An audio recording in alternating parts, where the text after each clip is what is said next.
My name is Sandy Dupree, and I live at 6178 Route 88 in Finleyville. And I'm up here tonight because I have a question to ask you people. I didn't want to come up here and say this.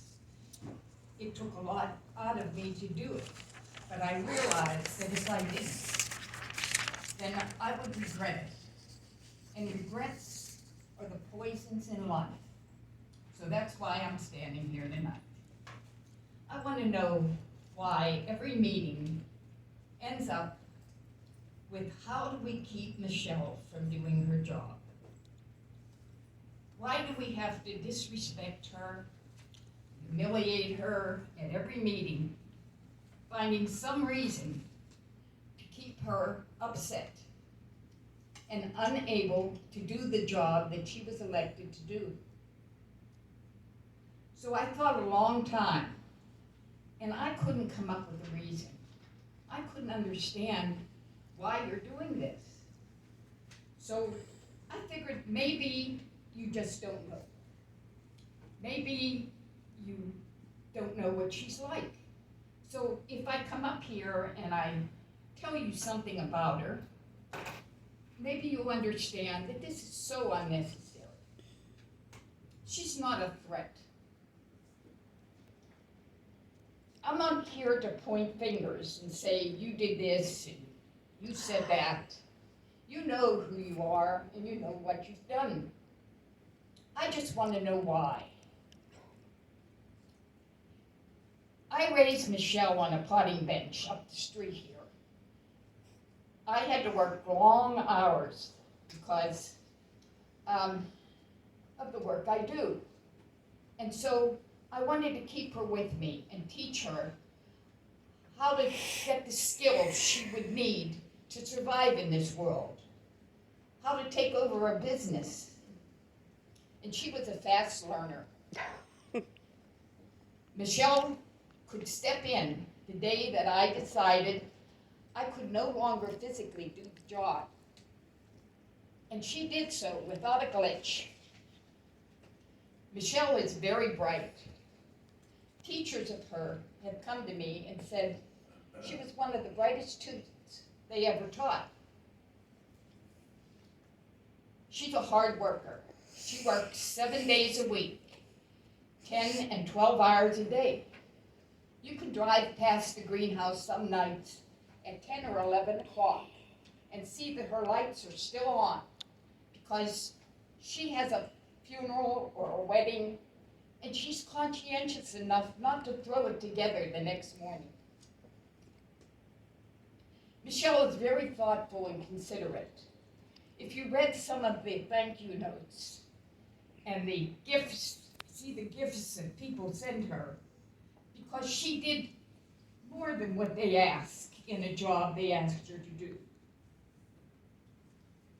If you live here in Union Township for any length of time, she knows your name. She might have done your father's funeral, your sister's wedding. She sent flowers for your birthday or get well.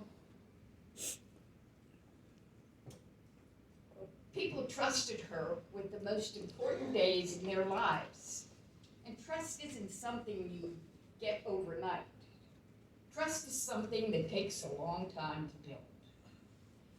And so when she ran for supervisor in this town, it was no accident that she led the ticket.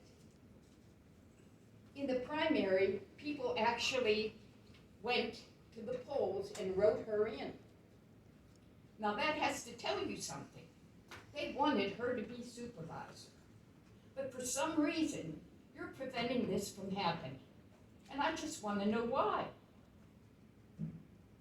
You know, she's tenacious. And I'm sure you've already figured that out.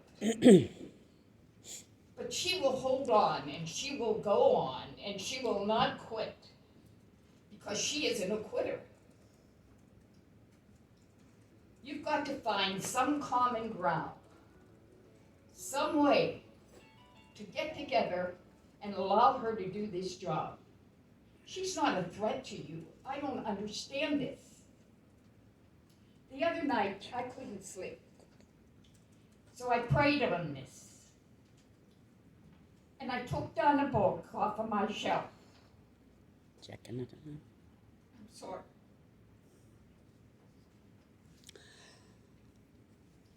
Anyhow, it was the essays of Amy Lord. And I looked at and I said, Lord, this can't be any accident. There's a message in this book for me. So when after I read it, I realized, yes, there was. And it was not only for me. I believe it's for all of you in your lives.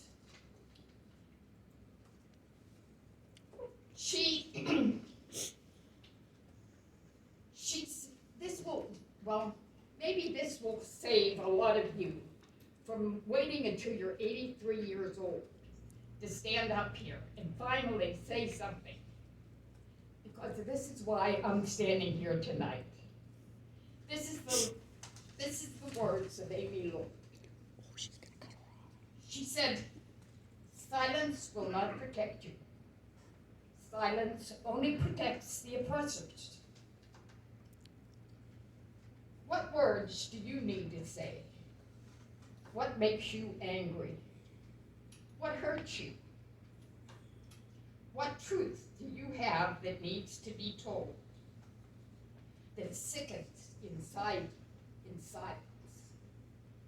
When you find your tongues, you will become the voice and the face of others who will identify with you, and you will give them courage.